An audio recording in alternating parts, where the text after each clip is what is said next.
Dears welcome back to Eagon learning. അപ്പോൾ നമ്മൾ electro കെമിസ്ട്രിയിലെ numericals discuss ചെയ്യാൻ പോവാണ്. ഫസ്റ്റ് ക്വസ്റ്റിലേക്ക് കിടക്കാം. Find the value of K C in A Daniel cell at 298 kelvin.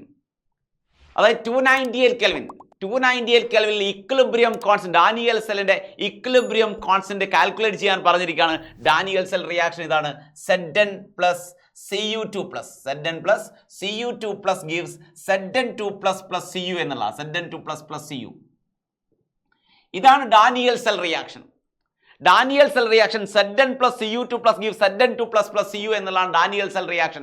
So അതിന്റെ equilibrium constant calculate ചെയ്യാൻ പറഞ്ഞിരിക്കുകയാണ്. Equilibrium constant calculate ചെയ്യാനുള്ള equation log Kc is equal to പറയൂ n E0 cell divided by 0.059 എന്നുള്ളതാണ്. Yes, അപ്പം Daniell സെല്ലിന്റെ സെല്ലിന്റെ equilibrium constant calculate ചെയ്യാൻ സ്റ്റാൻഡേർഡ് EMF അറിയാമെങ്കിൽ ഇക്വിലിബ്രിയം കോൺസ്റ്റന്റ് കാൽക്കുലേറ്റ് ചെയ്യാനുള്ള ഇക്വേഷൻ ആണത്. Log Kc = n E0 cell divided by 0.059. ഈസിയാണ്. നമ്പർ ഓഫ് ഇലക്ട്രോൺ കാണണമെങ്കിൽ കോഎഫിഷ്യന്റിനെ ചാർജ് കൊണ്ട് മൾട്ടിപ്ലൈ ചെയ്താൽ മതി. 1 × 2. ഇവിടെ കോഎഫിഷ്യന്റ് 1 ആണ്. കോഎഫിഷ്യന്റിനെ ചാർജ് കൊണ്ട് മൾട്ടിപ്ലൈ ചെയ്താൽ നമ്പർ ഓഫ് ഇലക്ട്രോൺ കിട്ടി. 1 × 2 ആണ്. So log Kc is equal to n എത്രയാ? നമ്പർ ഓഫ് ഇലക്ട്രോൺ 2 ആണ്. E0 cell 1.1 volt divide by 0.059. That's about 37 ആണ് കിട്ടുക. 37, റൈറ്റ്? അപ്പോൾ log Kc is equal to 37 ആണെങ്കിൽ Kc എന്ത് എന്നുള്ളതാണ് നമ്മളെ question. Kc is equal to anti log of 37 ആണ്. Anti log of 37 that is equal to 1.65 × 10⁻37 ആണ്. ക്ലിയർ അല്ലേ? യെസ്. അപ്പോൾ ഇക്വിലിബ്രിയം സ്റ്റാൻഡേർഡ് EMF അറിയാമെങ്കിൽ ഇക്വിലിബ്രിയം കോൺസ്റ്റന്റ് കാൽക്കുലേറ്റ് ചെയ്യാൻ log Kc is equal to n E0 cell divided by 0.059 എന്നുള്ള equation use ചെയ്താൽ മതി. Next question. A solution of copper sulfate is electrolyzed for 20 minutes with a current of 1.5 ampere. What is the mass of copper deposit at the cathode എന്നുള്ളതാണ്. കോപ്പറിന്റെ mass കാണണം. കോപ്പറിന്റെ mass it's Faraday's first law ആണ്. Faraday's first law പറയുന്നത് mass കാണാനുള്ള equation m is equal to ZIT എന്നുള്ള equation ഉപയോഗിച്ചാൽ മതി. m is equal to ZIT. I ഇവിടെ തന്നിട്ടുണ്ട് 1.5 ആംപെയർ ആണ്. I is equal to 1.5 ampere. Given ഡാറ്റയാണ് I എന്ന് ഓർമ്മിക്കുക. I is 1.5 ampere. T തന്നിട്ടുണ്ട് 20 മിനിറ്റ്സ് ആണ്. T is equal to 20 minutes ആണ്. മിനിറ്റിനെ നമ്മൾ സെക്കൻഡിലേക്ക് മാറ്റണം. 20 × 60 സെക്കൻഡ് ആയിരിക്കും. കാരണം ആംപെയർ ഉണ്ട്, സെക്കൻഡ് ആണ് കൂളും. അപ്പോൾ ടൈമിനെ നമ്മൾ എന്തിലേക്ക് മാറ്റണം? സെക്കൻഡിലേക്ക് മാറ്റണം. ക്ലിയർ ആണേ? അവിടെ നമുക്ക് കാണാൻ പറ്റിയ സെഡ് ആണല്ലേ. സെഡ് കാണണമെങ്കിൽ മാർഗമുണ്ട്. m is equal to m ആണ്. m is equal to സെഡിന് പകരം ഈക്വലന്റ് വെയിറ്റ്. സെഡ് എന്ന് പറഞ്ഞാൽ ഇലക്ട്രോ കെമിക്കൽ ഈക്വലന്റ് ആണ്. ഇലക്ട്രോ കെമിക്കൽ ഈക്വലന്റ് എങ്ങനെയാ കാണുക എന്ന് പറഞ്ഞാൽ ഈക്വലന്റ് വെയിറ്റ് ഡിവൈഡഡ് ബൈ 96,500 ആണ്. യെസ്, I × T ആണ്. I × T. ക്ലിയർ അല്ലേ? യെസ്. അപ്പോൾ ഈക്വലന്റ് വെയിറ്റ് എങ്ങനെ കാണുന്നല്ലേ? കോപ്പർ സൾഫേറ്റ് നോക്കുക. കോപ്പർ സൾഫേറ്റ് എങ്ങനെ അയോണൈസ് ചെയ്യുക? കോപ്പർ 2+ SO4 2- ആണ്. SO4 2-, right? ഈക്വലന്റ് വെയിറ്റ് കാണാം. Equivalent weight equal to gram atomic mass GAM divided by valence എടുക്കാം. Gram atomic mass by valence എടുത്താൽ gram atomic mass of copper എത്രയാ? 63 ആണ്. Gram atomic mass of copper 63 ആണ്. ഇവിടെ valency loose ചെയ്യുന്ന അല്ലെങ്കിൽ gain ചെയ്യുന്ന ഇലക്ട്രോൺ 2 ആണ്. ദാറ്റ്സ് ഈക്വൽ ടു 31.5 ആണ്. സോ ഈക്വലന്റ് വെയിറ്റ് കിട്ടിയല്ലേ? ഈക്വലന്റ് വെയിറ്റ് കിട്ടിക്കഴിഞ്ഞാൽ മാസ് കാണാൻ വളരെ എളുപ്പമാണ്. m is equal to ZIT apply ചെയ്യുക. Mass m is equal to സെഡിന് പകരം ഈക്വലന്റ് വെയിറ്റ് ആണ് 31.5 ഡിവൈഡഡ് ബൈ 96,500. 96,500 ഇൻറ്റു I എത്രയാ? I എത്ര ആംപെയറാ? 1.5 ആംപെയർ ആണ്. T എത്ര മിനിറ്റാ? 20 മിനിറ്റ് ആണ്. 20 മിനിറ്റ് എന്ന് പറഞ്ഞാൽ 20 × 60 സെക്കൻഡ് ആണ്. ക്ലിയർ അല്ലേ? സോ വാല്യൂസ് എത്ര കിട്ടി? വാല്യൂ കിട്ടിയിരിക്കുന്നത് 0.5875 ഗ്രാം ആണ്. 0.5875 ഗ്രാം ടോട്ടൽ വാല്യൂ കംപ്ലീറ്റ് ആയിട്ട് ചെയ്തിട്ടുണ്ട്. ഓക്കെ അല്ലേ? Yes. Next is the standard electrode potential of Daniel cell is 1.1 volt. Calculate standard gives free energy.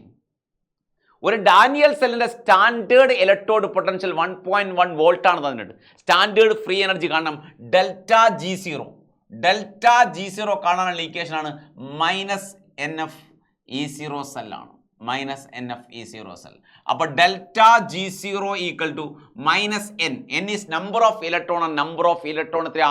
Daniel cell ആയതുകൊണ്ട് ഇവിടെ Zn plus Cu2 plus gives Zn2 plus Cu ആണ് Daniell cell. Zn2 plus Cu. Yes.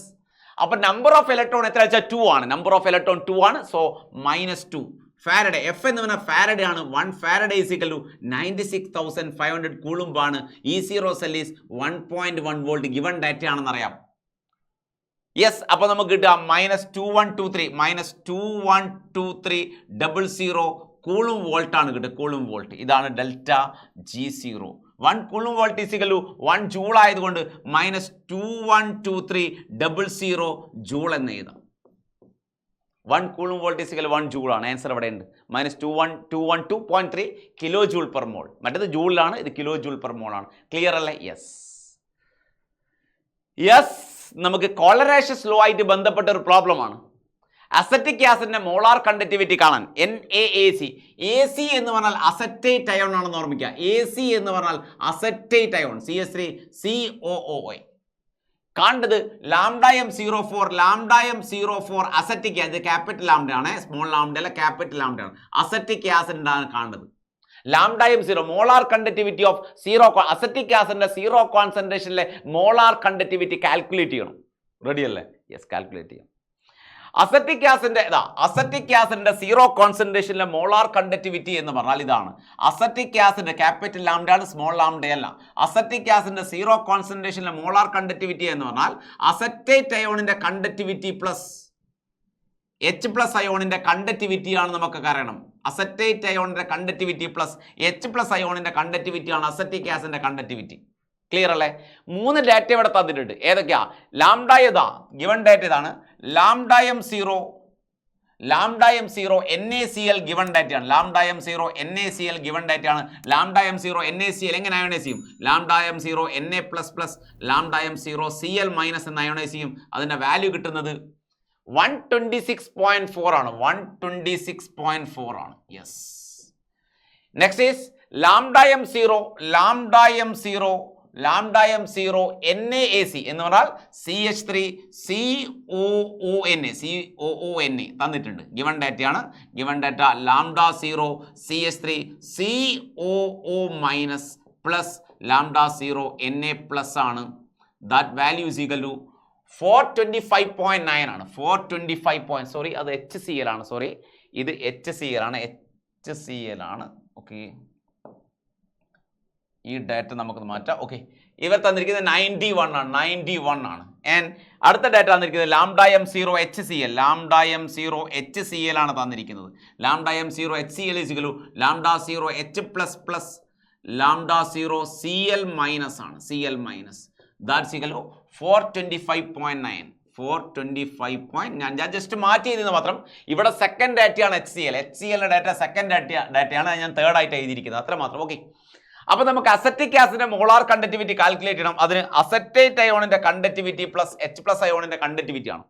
മക്കൾ നോക്കട്ടെ, acetate ion ഇവിടെയാണുള്ളത്. Acetate ion ഇവിടെയാണുള്ളത്.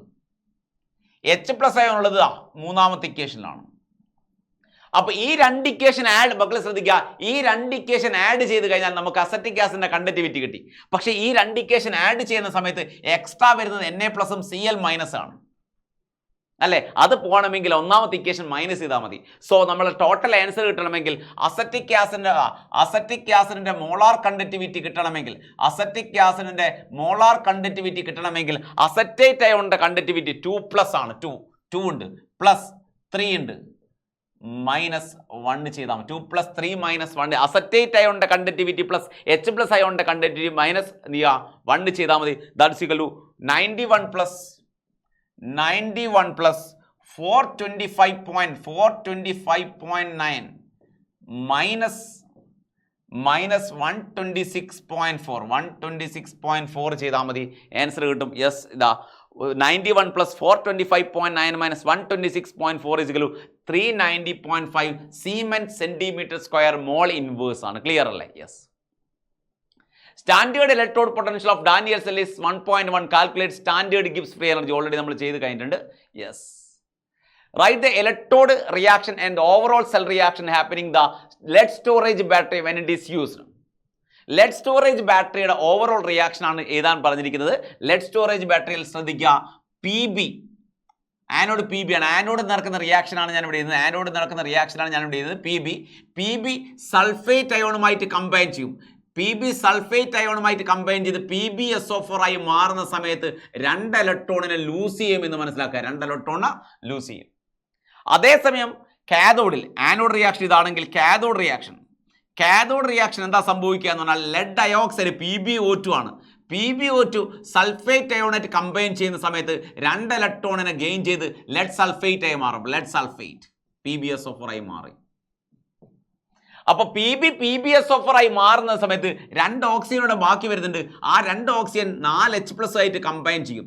4H+ആയിട്ട് combine ചെയ്ത് 2 water മോളിക്യൂളായി മാറും. 2 water molecule 2H2 and overall reaction 2 കൂടി add ചെയ്യാം. PB പ്ലസ് ഇതും ആഡ് ചെയ്തു പ്ലസ് PbO2 റൈറ്റ് പ്ലസ് എത്ര SO4 2 SO4 2 minus 2 SO4 minus 2 electron ഇവിടെയുണ്ട്. 2 ഇലക്ട്രോൺ ക്യാൻസൽ ചെയ്തു. 4H+ right gives 2 PbSO4. ഈ PbSO4 ആഡ് ചെയ്തപ്പോൾ 2 PbSO4 പ്ലസ് 2H2 റൈറ്റ്. അപ്പം ലെഡ് സ്റ്റോറേജ് ബാറ്ററിയുടെ കണ്ടിന്യൂസ് ക്വസ്റ്റ്യൻ ആയതുകൊണ്ടാണ് ന്യൂമറിക്കൽസിനൂടെ ലെഡ് സ്റ്റോറേജ് ബാറ്ററിയുടെ ഒരു സെൽ റിയാക്ഷനും കൂടി ഞാൻ എഴുതിയിരിക്കുന്നത്. ഇതിൻ്റെ ഒരു കാര്യം കൂടി ഉണ്ട്. സെല്ലിനെ റീചാർജ് ചെയ്യുന്ന സമയത്ത് എന്താണ് സെൽ റിയാക്ഷൻ എന്ന് അവർ ചോദിക്കും. അപ്പോൾ ഇതിനെ നേരെ റിവേഴ്സ് ചെയ്തിടുക. ഓക്കെ, ഇത് റിവേഴ്സ് ചെയ്താൽ എന്തായി മാറി? റീചാർജ് ചെയ്യുന്ന സമയത്തുള്ള റിയാക്ഷനായി മാറി. ഓക്കെ അല്ലേ? അപ്പോൾ മക്കൾക്ക് വീഡിയോ ഇഷ്ടപ്പെട്ട് കോണ്ടന്റ് വീഡിയോസ് കണ്ടിന്യൂസ് ആയിട്ട് വന്നുകൊണ്ടിരിക്കുന്ന ചാനലിൽ വീഡിയോ ഇഷ്ടപ്പെട്ടെങ്കിൽ മക്കൾ എന്ത് ചെയ്യണം? ചാനൽ സബ്സ്ക്രൈബ് ചെയ്യാൻ മറന്നു പോകരുത്. അതുപോലെ തന്നെ 100 ക്വസ്റ്റ്യനുമായിട്ട് ഇന്ന് രാത്രി കൃത്യം 7 മണിക്ക് ഞങ്ങൾ വരുന്നുണ്ട്. ടീം കെമിസ്ട്രി ഏകളുടെ കെമിസ്ട്രി ടീം വരുന്നുണ്ട്. മൊത്തം 100 ക്വസ്റ്റ്യൻ ഓണം എക്സാം ഹാളിലേക്ക് നിങ്ങൾക്ക് കോൺഫിഡൻസോടുകൂടി കയറാൻ വേണ്ടി കൃത്യം 7 മണി മുതൽ എത്ര മണി വരെ എന്ന് പറയാൻ പറ്റില്ല. ഞങ്ങൾ കൂടെ നിന്ന് പഠിക്കുക. അതുപോലെ തന്നെ നാളെ രാവിലെ മോർണിംഗ് 6 മണിക്കും വരുന്നുണ്ട്. ബമ്പർ ബൂസ്റ്ററുമായിട്ട് കറക്റ്റായിട്ട് മൊത്തം ക്വസ്റ്റ്യൻ ക്ലിയർ ചെയ്ത് കഴിഞ്ഞാൽ നിങ്ങൾക്കൊരു ഫുൾ മാർക്ക് തന്നെ വാങ്ങാനെടുക്കാൻ പറ്റും. സോ കെമിക്കൽ കൈനറ്റിക്സിലെ ആദ്യത്തെ ന്യൂമറിക്കൽ ഇതാണ്. ഒരു ഫസ്റ്റ് ഓർഡർ റിയാക്ഷന്റെ റേറ്റ് കോൺസ്റ്റന്റ് കെയുടെ വാല്യൂ തന്നിട്ടുണ്ട്. K is equal to 1.15 into 10⁻⁻² second inverse ആണ്. ആൻഡ് നിങ്ങളോട് ചോദിച്ചിരിക്കുന്നത് 5 ഗ്രാം റിയാക്ടന്റ് 3 ഗ്രാം ആയിട്ട് റെഡ്യൂസ് ചെയ്യാൻ എടുക്കുന്ന ടൈം ആണ് ചോദിച്ചിരിക്കുന്നത്. അപ്പോൾ ടൈം നമ്മൾക്ക് എങ്ങനെയായിരിക്കും കാൽക്കുലേറ്റ് ചെയ്യാൻ സാധിക്കുക? T is equal to 2.303 by K into log R0 by R എന്നുള്ള ഇക്വേഷൻ നമുക്ക് ഇവിടെ യൂസ് ചെയ്യാം. അപ്പോൾ ഇവിടെ R0 എന്ന് പറയുന്നത് ഇനിഷ്യൽ കോൺസെൻട്രേഷനും R ഫൈനൽ കോൺസെൻട്രേഷനാ. അതിന് പകരം നിങ്ങൾ 5/3 എടുക്കുക. കാരണം 5 ഗ്രാം റിയാക്ടന്റ് 3 ഗ്രാം ആകാൻ എടുക്കുന്ന ടൈം അല്ലേ നമ്മളോട് ചോദിച്ചിരിക്കുന്നത്. So T is equal to 2.303 by K യുടെ വാല്യൂ സബ്സ്റ്റിറ്റ്യൂട്ട് ചെയ്യുക. It is equal to 1.15 into 10⁻⁻² second inverse and log R0 by R ന് പകരം മക്കൾ എന്താണ് സബ്സ്റ്റിറ്റ്യൂട്ട് ചെയ്യേണ്ടത്? 5/3 ആണ്. കാരണം 5 ഗ്രാം റിയാക്ടന്റ് 3 ഗ്രാം ആകാൻ എടുക്കുന്ന ടൈം ആണ് ചോദിച്ചിരിക്കുന്നത്. ഓക്കെ അല്ലേ? യെസ്, ഡയറക്റ്റ് ലോഗ് 5/3യുടെ വാല്യൂ കണ്ടുപിടിക്കുക. ഇതിനെ ഇത് വെച്ച് ഡിവൈഡ് ചെയ്യുക. ഇത്ര സെക്കൻഡ്സ് ആയിരിക്കും നിങ്ങൾക്ക് കിട്ടാൻ പോകുന്നത്. ഒന്നുകിൽ ലോഗ് 5/3 ചെയ്യാം, അല്ലെങ്കിൽ ലോഗ് 5 മൈനസ് ലോഗ് 3 ചെയ്താലും ആൻസർ കിട്ടും. ഓക്കെ അല്ലേ? യെസ്, അടുത്ത ചോദ്യം ഇതാണ്. നെക്സ്റ്റ് ക്വസ്റ്റ്യൻ, ഒരു ഫസ്റ്റ് ഓർഡർ റിയാക്ഷന്റെ റേറ്റ് കോൺസ്റ്റന്റ് കെയുടെ വാല്യൂ തന്നിട്ടുണ്ട്. അതിന്റെ ഹാഫ് ലൈഫ് ആണ് കണ്ടുപിടിക്കാൻ പറഞ്ഞിരിക്കുന്നത്. ഹാഫ് ലൈഫ് എന്ന് പറഞ്ഞാൽ T½ ആണ്. T½ ഇക്വേഷൻ എന്താണ്? This is a first order reaction. So the equation for T½ is equal to 0.693 divided by K. അപ്പോൾ ഇവിടെ കെയുടെ വാല്യൂ എത്രയാണ്? കെയുടെ വാല്യൂ എന്ന് പറയുന്നത് 5.5 into 5.5 into 10⁻⁻14 സെക്കൻഡ് ഇൻവേഴ്സ് ആണ്. അപ്പോൾ കെയുടെ വാല്യൂ നമ്മൾ ഡയറക്റ്റ് ആയിട്ട് സബ്സ്റ്റിറ്റ്യൂട്ട് ചെയ്യുന്നു. T½ is equal to 0.693 divided by 5.5 into 10⁻⁻14 second inverse ആണ്. സോ ആൻസർ കിട്ടുക സെക്കൻഡിലായിരിക്കും. ഡയറക്റ്റ് ഡിവൈഡ് ചെയ്യുക, ആൻസർ എടുക്കുക. അടുത്ത question, the rate of a chemical reaction doubles for increase of 10 Kelvin in absolute temperature from 300 Kelvin. 300 കെൽവിനിൽ നിന്നും 10 degree temperature increase ചെയ്താൽ ഒരു റിയാക്ഷന്റെ rate double ചെയ്യും എന്നാണ് പറഞ്ഞിരിക്കുന്നത്. അതായത് ഇരട്ടിയാകും. സോ ആദ്യം ഞാൻ റിയാക്ഷന്റെ ഫസ്റ്റ് റേറ്റിനെ K1നെ X എന്ന് എടുക്കുകയാണ് മക്കളെ.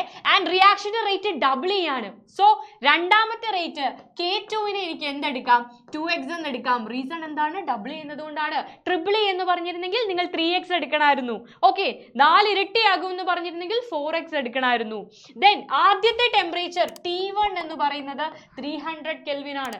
രണ്ടാമത്തെ ടെമ്പറേച്ചർ അതിലും 10 കെൽവിൻ കൂടുതലാ, വിച്ച് മീൻസ് 300നേക്കാൾ 10 കൂടുതൽ എന്ന് പറഞ്ഞാൽ 310 കെൽവിൻ ആണ്, which is equal to T2. അപ്പോൾ T2ന്റെ വാല്യൂ തന്നിട്ടുണ്ട്.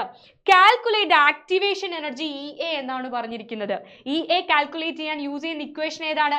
അരീനിയസ് ഇക്വേഷന്റെ ലോഗരിതമിക് ഫോം ആണ്, which is equal to log K2 by K1 is equal to EA divided by 2.303 R into T2 minus T1 divided by T1 T2. ഓരോന്നും നമുക്കറിയാം. എഴുതിക്കേ, എന്താണ് K1ഉം K2ഉം? K1 എന്ന് പറയുന്നത് x ആണ്, K2 രണ്ടാമത്തെ റേറ്റ് എന്ന് പറയുന്നത് 2x ആണ്. ആൻഡ് EAയുടെ വാല്യൂ നമുക്കറിയില്ല, അതാണ് കാൽക്കുലേറ്റ് ചെയ്യേണ്ടത്. Rന്റെ വാല്യൂ അവർ തന്നിട്ടുണ്ട്, which is equal to 8.314 joules per kelvins per mole. ആദ്യത്തെ ടെമ്പറേച്ചർ എത്രയാണ് മക്കളെ? ആദ്യത്തെ temperature T1 is equal to 300 Kelvin. And രണ്ടാമത്തെ ടെമ്പറേച്ചർ T2 എത്രയാണ്? 310 Kelvin ആണ്. ആൻഡ് ഡയറക്റ്റ് സബ്സ്റ്റിറ്റ്യൂട്ട് ചെയ്തോളൂ. സബ്സ്റ്റിറ്റ്യൂട്ട് ചെയ്ത് നിങ്ങൾ ലോഗ് K2 by K1 പകരം എന്ത് സബ്സ്റ്റിറ്റ്യൂട്ട് ചെയ്യാം? ലോഗ് 2x by x എന്ന് സബ്സ്റ്റിറ്റ്യൂട്ട് ചെയ്യാം, which is equal to EA നമുക്കറിയില്ല, EA divided by 2.303 into R എന്താണ്? R 8.314 ആണ്, into T2 minus T1, T2 310 ആണ്, minus T1 300 ആണ്, divided by 300 into 310. ഓക്കെ അല്ലേ? ഈസി ആണ്, ഡയറക്റ്റ് കാൽക്കുലേറ്ററിൽ സബ്സ്റ്റിറ്റ്യൂട്ട് ചെയ്താൽ മാത്രം മതി. ആൻഡ് ഇവിടെ ഒരേ ഒരു confusion, log 2x by x, എക്സും എക്സും ക്യാൻസൽ ചെയ്തോ. ലോഗ് 2ന്റെ വാല്യൂ 0.301 ആണ്. സോ ആ 0.301 ഇങ്ങോട്ടേക്ക് കൊണ്ടുവന്ന് EA ഇങ്ങോട്ടേക്ക് കൊണ്ടുവന്നാൽ ആൻസർ കിട്ടും. ഓക്കെ അല്ലേ? അപ്പൊ ആക്ടിവേഷൻ എനർജി കാൽക്കുലേറ്റ് ചെയ്യാനുള്ള ഒരു പ്രോബ്ലം മസ്റ്റ് ആയിട്ടും നാളത്തെ ക്വസ്റ്റ്യൻ പേപ്പറിൽ ഉണ്ടായിരിക്കും, തീർച്ചയായിട്ടും കാണുക. അടുത്ത ചോദ്യം ലാസ്റ്റ് ക്വസ്റ്റ്യൻ ആണ്. പെർസെൻറ്റേജ് വെച്ചിട്ടുള്ള പ്രോബ്ലം, ഒരുപാട് പേർക്ക് കൺഫ്യൂഷൻ ഉള്ള ഒരു പ്രോബ്ലം ആണ് പെർസെൻറ്റേജ് വെച്ചിട്ടുള്ള പ്രോബ്ലം. സോ ഒരു ഫസ്റ്റ് ഓർഡർ റിയാക്ഷൻ 90% കംപ്ലീറ്റ് ആകാൻ 8 മണിക്കൂർ എടുക്കും എന്നാണ് പറയുന്നത്. ഓക്കെ, 90% കംപ്ലീറ്റ് ആകാൻ 8 hours എടുക്കും. അങ്ങനെയാണെങ്കിൽ 80% കംപ്ലീറ്റ് ആകാനുള്ള ടൈം T80 ആണ് നിങ്ങൾ കാൽക്കുലേറ്റ് ചെയ്യേണ്ടത്. റേറ്റ് കോൺസ്റ്റന്റ് കെയുടെ ഇക്വേഷൻ നിങ്ങൾക്കറിയാം. ഒരു first order റിയാക്ഷന്റെ 2.303 by K is equal to 2.303 by T into log R0 by R. ഇവിടെ കാൽക്കുലേറ്റ് ചെയ്യേണ്ടത് ടൈമാ. അപ്പൊ ആദ്യത്തെ ടൈം എന്ന് പറയുന്നത് 90%ന്റെ ടൈമാ, T90 എത്രയാവും നമുക്കറിയാം? 2.303 by K into log R0 by R പകരം ഞാനിവിടെ log 100 by 100 minus 90 കൊടുക്കുക. എന്തുകൊണ്ടാ? ഞാനിവിടെ A by A minus x എന്ന് പറഞ്ഞൊരു ഇക്വേഷനാണ് യൂസ് ചെയ്തത്. 100% ഡിവൈഡഡ് ബൈ 100 minus 90. ഇവിടെ T80 ആയിരുന്നെങ്കിൽ 100 minus 80. ഇവിടെ T70 ആണെങ്കിൽ 100 minus 70. അത്രേ ഉള്ളൂ ഡിഫറൻസ്. ഓക്കെ അല്ലേ? യെസ്. അപ്പോൾ T90 എത്രയെന്ന് നമുക്ക് കിട്ടും? T90 is equal to 2.303 by K into log 100 by 100 minus 90 എന്ന് പറയുന്നത് 100 by 10 ആ. 100നെ 10 വെച്ച് ഡിവൈഡ് ചെയ്താൽ 10 കിട്ടും. സോ log 10 എന്ന് കിട്ടി, log 10. ഓക്കെ അല്ലേ? This is equation number 1. അടുത്തത് 80% കംപ്ലീറ്റ് ആകാൻ എടുക്കുന്ന ടൈമിൽ നമുക്ക് എന്ത് കൊടുക്കാം? T80 എന്ന് കൊടുക്കാം. T80 is equal to 2.303 by K into, അതിന് യാതൊരു മാറ്റവുമില്ല, log 100 divided by, മുകളിൽ എപ്പോഴും 100 ആയിരിക്കും, താഴെ 100 minus x ആയിരിക്കും. x എന്ന് പറയുന്നത് ഇവിടെ 80 ആണെങ്കിൽ x 80, ഇവിടെ 90 ആണെങ്കിൽ x 90. ഓക്കെ, അപ്പൊ 100 by 100 minus 80 ആണ്. സോ 100 minus 80 എന്ന് പറയുമ്പോൾ ഇതെങ്ങനെ വരും? T80 is equal to 2.303 by K into log 100 divided by 100 minus 80 എന്ന് പറഞ്ഞാൽ 20. 100 by 20, 100നെ 20 വെച്ച് ഡിവൈഡ് ചെയ്താൽ you will get 5, log 5, and this is equation number 2. Okay അല്ലേ? ആൻഡ് ലാസ്റ്റ് സ്റ്റെപ്പ്, ഞാൻ ഇക്വേഷൻ നമ്പർ 2നെ ഇക്വേഷൻ നമ്പർ 1 വെച്ച് ഡിവൈഡ് ചെയ്യാൻ പോവാ. മക്കളെ എന്താ ചെയ്യാൻ പോകുന്നത്? ഇക്വേഷൻ നമ്പർ 2നെ ഇക്വേഷൻ നമ്പർ 1 വെച്ച് ഡിവൈഡ് ചെയ്യാൻ പോവാ. അപ്പൊ 2ന്റെ ലെഫ്റ്റ് ഹാൻഡ് സൈഡിൽ T80യും ഇവിടെ 1ന്റെ ലെഫ്റ്റ് ഹാൻഡ് സൈഡിൽ T90യുമാ. അപ്പൊ നിങ്ങൾ എന്ത് ചെയ്യണം? T80/T90 ലെഫ്റ്റ് ഹാൻഡ് സൈഡ് കഴിഞ്ഞു. ഓക്കെ, ഇനി റൈറ്റ് ഹാൻഡ് സൈഡിൽ ആരൊക്കെയുണ്ട്? 2.303/k log 10ഉം 2.303/k log 5ഉം എഴുതിക്കോ. സോ T80/T90 എന്ന് പറയുമ്പോൾ 2.303/k into log 5 divided by 2.303/k into log 10 എന്നാണ് വരിക. ഓക്കെ അല്ലേ? This is equation number 2 and this is equation number 1.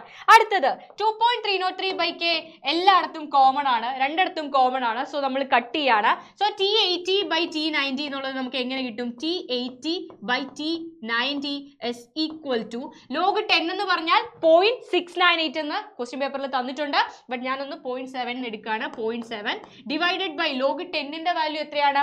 1 ആണ്. So log 10 is equal to 1. അപ്പോൾ T80 കാൽക്കുലേറ്റ് ചെയ്യാൻ നിങ്ങൾ എന്ത് ചെയ്താൽ മതി? T80 is equal to T90 into 0.7 ചെയ്താൽ മതി. T90 എത്രയാണ് മക്കളെ?